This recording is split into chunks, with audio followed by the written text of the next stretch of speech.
Hello, my name is Trevor Bowling, and this is a project for EDU 528. I am doing mine over adding a boys soccer program and what the cost would entail for that. So, here is an overview of all the entire cost from equipment, uniforms, facilities, travel, officials, coaches, and then finally we have a grand total right here. On the side over here on this spreadsheet, I have it broke down more into uh, what goes into each one and what the costs are going to be. So we're first going to start off with equipment. I found a package for a pair of goals at BSN for $2,500. You're gonna need some corner flags. I found those for $10 a piece. Those go in the corner of each corner of the field. Practice balls, I estimated about you probably need about 20 of them, and they're probably gonna run you about $40 a piece. So that gets you to about 800. Game balls, I figured you'd only have to have 5. And the game balls that I found are also on BSN were $60. I think that's a good price for game balls. And that ended up being $300. So for the total cost for equipment was $3,640. I believe that's pretty accurate. I don't know if I'm leaving out anything, but those are basically the things that you would need, the necessities of what you need. So going to the uniform. So I also went on BSN again. I factored in about 30 players. In soccer, there's 11 players on the field at a time. So if you're fielding a varsity and JV, that's going to put you at 22, and then you're going to need some bench players. So I factored in about 8 bench players to get me around 30 players. So I needed 30 jerseys. So what I went on BSN. I went to their jersey maker, and the first ones I found were these Under Armour tops. These were probably $90. You probably could find cheaper ones, but they're nice. They're gonna hold up over 4 years. I think you need to spend the money and get good uniforms for them to hold up for that long. So that ended up costing $2,700 for the tops. The bottoms were $70 and it ended up costing $2,100. And then you're gonna need some socks. They were $10 a piece for $300 for a final cost of $5,100. In soccer, we're gonna have our players buy their cleats, their shin guards, and any other accessories that they would want. So any like bags or anything like that, those are all gonna be player bought. And then maybe in the future, then we can start budgeting for more stuff like that. So facilities. This was a tricky one because most soccer fields are played on the turf football field. Most people have turf these days. It just depends on how big a school that you're at. If you're at a bigger school, chances are you have turf already on your football field, and all you would have to do is put some soccer lines on it, and then you can go to and play on it. Now I'm sure that would be pretty cheap to put soccer lines on it.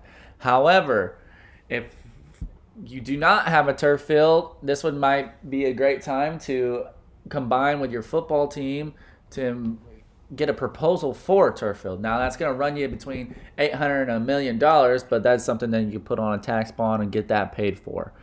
If you're wanting to create your own soccer field with natural surface, and you're gonna have to do a lot of dirt work. You're gonna have to level it out, and then you're gonna bring in some sod. The school that I'm currently at, we just did that to our football field, and it cost us about $250,000. It's done right, and it looks good. I prefer turf, but it is what it is. So, or if you want to go the really cheap route, you could just find an open field and put paint lines on it, and there you go. You got your soccer field. I don't think that'd be great, but if you don't have the funds, then you don't have the funds, and that's what you got to do. So travel, I've the varsity plays 15 total games. They got 8 home games and 7 away games. JV plays 10 total games. They got 5 home, 5 away. So the bus driver makes roughly about $17 per hour. I factored in that the away games that were varsity and JV combined, the trips would take about 5 hours in total. The games that were only varsity, I factored in would only be 3 hours in total. So 5 hours times 17, I got $85. and there's 5 games that the varsity and the JV were there. So I multiply that, and you can see my numbers. I did the same thing for varsity only games. So the total I got for the bus driver to pay the bus driver for the year is $527.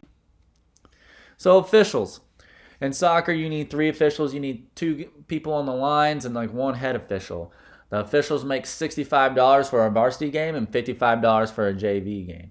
So the varsity, we had 8 home games, so 8 times 65 got us the 520. You multiply that by 3, gives us $1,560 for the varsity games. For the JV games, you do 5. We had 5 games. We multiplied that by 55, got 275. Multiply that by the 3 refs, got 825. You add those together, it's $2,385 for officials. So coaching salaries. At the school that I'm currently at, we have stages. So like if you're there from 1 to 3 years, you get this certain amount. If you're there from 4 to 6, you get a certain amount.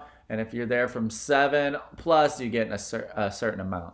So if you're just now starting out a program, whatever coach takes over is going to be in his first year coaching that sport. So he is going to be on the stage 1. So our stage 1 was $5,716 for our varsity coach. Our junior varsity coach made about $3,658 for a total of $9,374. So looking at the grand total, it would roughly cost about $21,026. And it's going to be dependent on whether or not you're going to build facilities or not, because not only will you have to build a soccer field if you choose to go that route, but you're going to have a concession stands with bathrooms, a press box, and it's going to get pretty pricey. So hopefully you would have turf. That's it.